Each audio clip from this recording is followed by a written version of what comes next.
I got my guy back this week. The homeless guy that's always asking me for change when I walk to the train. Okay. Remember I told you last week he kind of got me. I wasn't in the mood. I was in a bad mood. I was walking past, and I had my headphones in, but I heard somebody yelling, and I looked over, and I'm like, damn it, he got me, right? You know what I mean? I wasn't in the mood for it.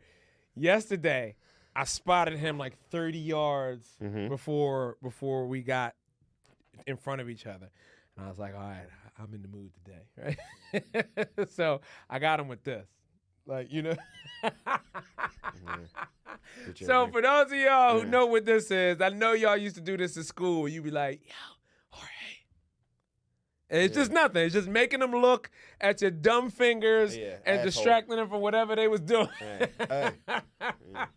So I also committed to like a Nazi high step to kind of get his attention, get him to look. Why are you doing Nazi high steps with the asshole joke? Because here's what and this is what I realized, because T was telling me, she was like, you're insane. And I was like, no, I'm actually so calm. This is the epitome of Zen.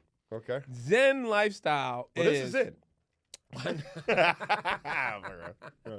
But Zen, like, if you get into any of these philosophers, these Eastern philosophers, Carl Jung or Alan Watts, or any of you, they go into what Zen is, and Zen is basically breaking the matrix. It's like, hey, I'm so in tune with the matrix, now I want to see if I can disrupt it and get you all to ignore whatever your programming is, whatever your little act is. If I can engage in some sort of trickery or foolery and see how you deal with it. You know what I mean? So an example, like the way Alan Watts explains it, is like, guy goes to a restaurant.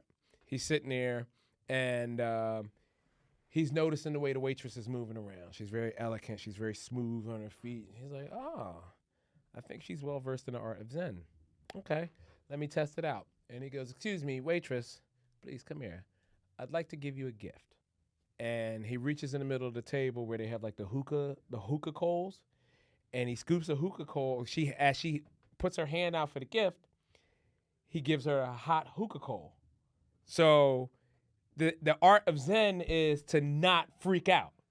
So she literally takes her sleeves from her robe, puts them down, collects it, and hurries off to the kitchen to dispose of the coal, and puts the fire out on her robe. It's a cruel, brutal joke, but apparently this is Zen in Eastern philosophy. Everyone's quiet, everyone's chilling. How can I disrupt it, and can you handle my disruption very smoothly? So, but what's the chapter on being an asshole for handing somebody cold? See, this nigga Alan Watson, he talked to me, man. I don't like that shit. That was dumb. That's dumb. You could have did anything else. So the lady comes back, and she wants to try to get him now also.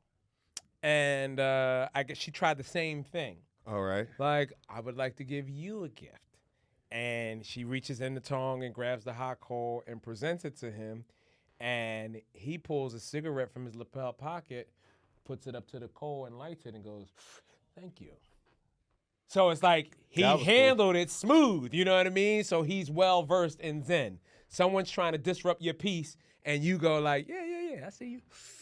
Thank you for the gift. You know what I mean? And now you still standing there with a hot coal like, ha, ha, ha, ha, ha.